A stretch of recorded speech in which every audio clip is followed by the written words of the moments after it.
I must say I'm very confused with how I should feel with Chelsea right now. 4 wins in a row, advancing into the next stage of the European competition, the Conference League. 3-1 on AG in a knockout round. It's pretty good, right?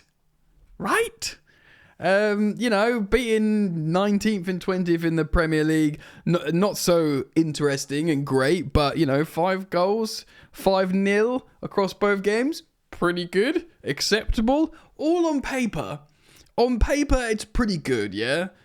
And in that time, no major injuries. In that time, ample rotation. But we all watched the first half, in fact, of both the legs, and it was, look, welcome back to Football Therapy with me, your host, Jan. I do hope you're doing well, mate. I really do hope that. Chelsea won, Copenhagen 0, a much stronger Copenhagen, looking like they're really going for it with their back 5 away at the bridge, and what can only be described is as an Eden Hazard-esque goal from Kiernan Dewsbury Hall in the 55th minute, wins the game in the night for Chelsea and sees it go 3-1 in aggregate. Dewsbury Hall, that was awful in the first half. What a peculiar set of circumstances. We're going to try and pick the bones out of it today, this evening, should I say, in this video. So jump in. Get comfortable. There's quite a little bit to talk about, actually, I'd say. So strap yourselves in. Thank you, as always, for supporting my content here on the YouTube. You can do so by liking and subscribing and all that good gear, mate. I do appreciate it. So yes, like I said, Chelsea have done what they needed to do these last 4 games. We're in a poor run of form.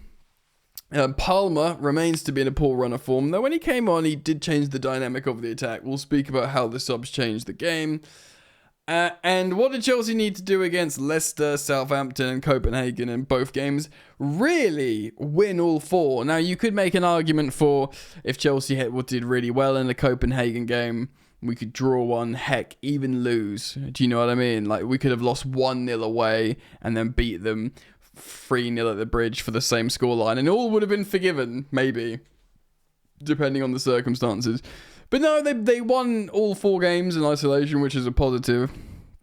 And I'm starting with this because that's how history will remember this. If we go on and sort ourselves out, we will be like, oh, remember we're out of form and we still managed to win those 4 games. But of course, we've got Arsenal away on Sunday, and it did look like Maresca was resting players for that game, as he should be, right? Because even though we've been poor of late, they're second in the league, we still need to go to Arsenal and be like, yeah, we'll beat them. We'll try. And I mean, we've still got to go to Anfield, haven't we? Like, we've got to think that way, because as soon as you stop thinking that way, you develop an inferiority complex. So let's take a look at this game. SofaScore, for reference, they played their back 5 like before. Some good defensive performances actually here on SofaScore in terms of the ratings. High rating for the goalkeeper and 4 of the back 5, and even the 6.6 ain't that bad, dog. Vinny Jr. got like 5.8 the Champions League yesterday. The 4 supporting the attack didn't do much. Klassen up front. Chelsea with what now second choice, Jorgensen in goal. How confusing is this switching in and out of the goalkeeper? Champong was hooked at halftime. I did hear the commentary team on TNT Sports say he didn't play that well. I thought he looked okay, actually. I thought he had demonstrated what he can do. Of course, he is a player that we will see more and more of. Tariq George, seen out of the 90, very much a trusted young player. And we even saw another teenager come on from Cobham, Genesis Antwi, for Pedro Neto at the end. Apparently, he's like a dynamic wide player, sort of fullback-y wide player, but used as an attacker there. See out the game. But yeah, back 3 of Badiashile, Tosin Adarabioyo. Apparently he is Bioyo. There's the extra vowel in there. And of course, Chalabar completing the back 3. Lots of leadership demonstrated from Tosin, actually. Quite pleased to see that. Badiashile, if we look at his heat map here, playing as a sort of de facto left centre-back, left back. Middle, and Chalobah. They are your free, those heat maps demonstrating the free defenders pressing up in possession. Joshua Champong going into the pocket, as did his replacement, Cucurella. Caicedo was my man of the match. I know it's given it to Dewsbury Hall for the goal here, but Caicedo just looked absolutely incredible some of the times when he was just, retaining possession, dribbling through loads of players, making good tackles, riding pretty nasty challenges, and progressing the ball forwards. What a world-class player he is, Moi Caicedo. Neto, I suppose, is a false 9, but look at that heat map. I think George played loads up front as well. Well, a little bit. No one really actually plays in the box. We don't have a centre forward. No one actually wants to stay in the box. What's Sancho saying? So those two don't. I'm assuming Sancho. Yeah, just left winger. Went over to the right a couple of times. No striker. Just no one in the freaking box, bro. Like, no one. No one wanted to be in the box. Alright, so it's a game of two halves, yeah? So that's very much. And that first half, I just need to say, guys, like the first half in Denmark, it was one of the most boring things I've ever seen. Now, it's a Thursday night Conference League game where we're ahead of a rotated side. Holy mother of so-and-so. I just saw look at all our unavailable players. When did that happen? Why is there so many? Hey, Reese was there, so you can remove Reese. How to get to this? What? I thought we'd remedied all that. First half. Can you see that? Yes, you can see that. 0.00 shots on target. Guys, we didn't have a single, not shot on target, we didn't have a single shot in the first half. Does it surprise you when no player wants to be in the box? It literally comes down to players just taking long shots. Like we need Jackson back, we need Q, we need all the strikers, we need a new striker, of course. We spoke about that yesterday on how Chelsea apparently are already trying to get ahead of the deal with Delap because other teams want him apparently. But it is a game of two halves, and in the second half we were much better. Two big chances, 11 shots on target in total. Apparently we had 6 or 7 on target as well, so they're actually on target. Much more of a respectable half, not gung-ho, but of course you're leading the tie 3-1 for most of it after we score early doors. So a little bit of a sort of don't get injured, boys, and just see the game out. And it actually did invite a few chances to Copenhagen, but they still didn't even get half an XG in that second half. So we defended pretty well, you would have to say. And yet it was all boring AF, except that Kiernan Dewsbury Hall goal on the 55th minute. I mean, I always do halftime lives when Chelsea play, as I did today at Football Yannick. And that's my second YouTube channel, at Football Yannick as well, where I talk about non-Chelsea football stories. If you like my commentary on football and you're a general football fan, you might want to hear me talk about other teams as well. I was talking on the live, as per usual, on a halftime live. I just spat on my freaking screen. Kiernan Dewsbury Hall was catching loads of heat. And I was like saying, I feel bad for him. He runs around, he does try, yada, yada, yada. But yeah, he was getting loads, like, in the chat, a couple hundred people hanging out, just saying he was getting a lot of heat. And in the 55th minute, he scores, a superb goal. A bit of fortune for it to land back in, but he dribbles through a bunch of congested players. I mean, it's by far and away his greatest moment in a Chelsea shirt.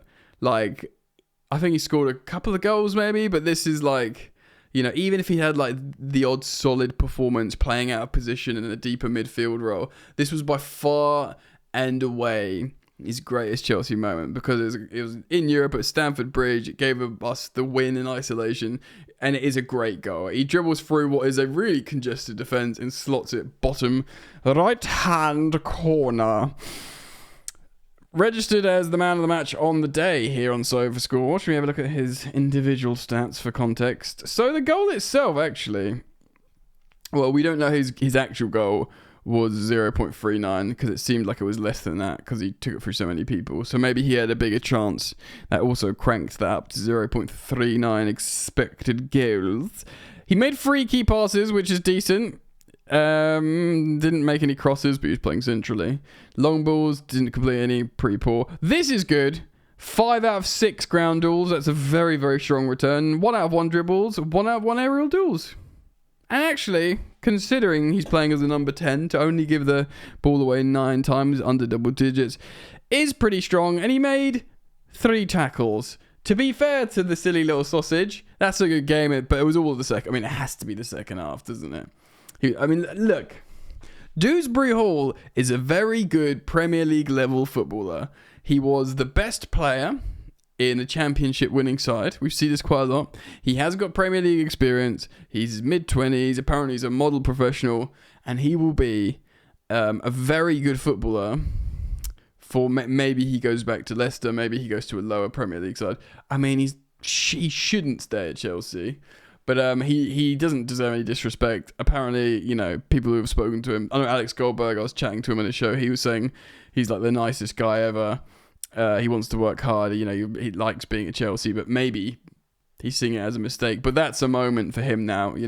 He scored the winner in a European night at Chelsea. It's not Champions League, it's not Barcelona, but it is what it is. Do you know what I mean? Considering where he's coming from, that's a moment for the lad. And that is it was a great goal to be scored. And it won Chelsea the game, or at least certainly made the tie an untenable reclaim for Copenhagen. Is that even English, Jan? Let's move on. So yes, obviously heavy rotation. Yeah, heavy rotation. Like I said, with the big boys that started. Jorgensen apparently isn't first choice again, and we're going to see Sanchez at the Emirates. I'm very sorry for them. We could see an entirely different back four at the Emirates. We could see Cucurella, Colwill Defo, hopefully Fofana, and Gusto. And then we could see possibly Reece James. Although Reece James might be a closer for Arsenal. I could see us turning to him to be Arsenal. But Caicedo and Enzo again.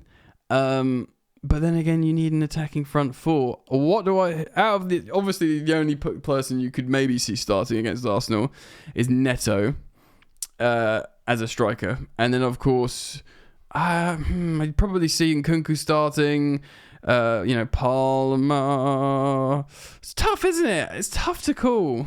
It really is tough to call. But the point being there would be scope for heavy rotation. No injuries. Friday recovery, Saturday preparation, Sunday afternoon the game. Fortunately for Chelsea, even though it's an away game at Arsenal, it's London. The travel's not going to be an issue. I'm just trying to think holistically of what we've learned in these 4 games. Because definitely Leicester. Okay, so we slapped up Southampton 4-0. Just what the doctor ordered, yeah. I mean, it's a great scoreline.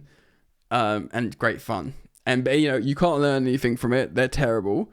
But, we could have won 1-0 and got the same precious 3 points. But it would have been a negative optics. 2-0 would have been like, people would have rubbed out of their memories. 3-0 was like, yeah, fine. That's a good win against a team. And then 4-0 is like, good. That's actually a 4-0 in the Premier League is just a 4-0 in the Premier League. However bad you are. It's a nice pick-me-up. Of course, the Copenhagen game away, 2-0 was good. It looked like in the second half we were going to go and do 3-0 or 0-3. But of course, they get the goal back, which changed the optics a little bit. Leicester, the big thing about the Leicester game at home was they changed formation for the first time this season. So Maresca just wasn't prepared for it. Ruud Gullit talked about it as well. Ruud van Nistelrooy. Maybe Ruud Gullit spoke about it. I'm sure I reckon he probably did speak about it somewhere. Just from watching a Chelsea game, they've checked the opposition, changed their formation. Van Nistelrooy, he was very proud of his new back five and how it blunted Chelsea's chances. But we got the goal, so I don't know. I just don't know. I just feel like maybe the results are the most important thing here. And but the truth is, like, the Arsenal game's massive, isn't it? Like, I think if we get a draw at the Emirates, this whole 5-game unbeaten period, including Arsenal away, I'd suddenly be looking very positively on.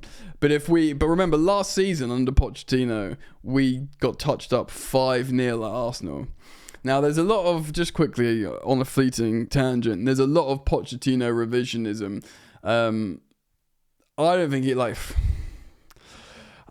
I really didn't like Pochettino's I know we found form towards the end, and that was great, and it got us into what should have been Europa League, of course, but Conference League. And again, to my understanding, I've got a very good authority that Pochettino is one of the sweetest and nicest men ever, which is really important. But the most un-Chelsea thing for me was just bending over and getting touched up loads and conceding a record amount of goals in the Premier League under his stewardship. That just can't happen. Going away, getting smashed 5-0 to Arsenal.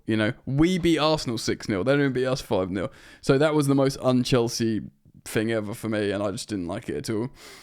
Okay, I'm not feeling very romantic about Maresca Ball right now, to be honest. I do have a bit of sympathy for him, but I'm not necessarily completely nailing my colours to the Maresca mast. But if he meets his targets, he deserves a chance to keep building, get a couple more key players.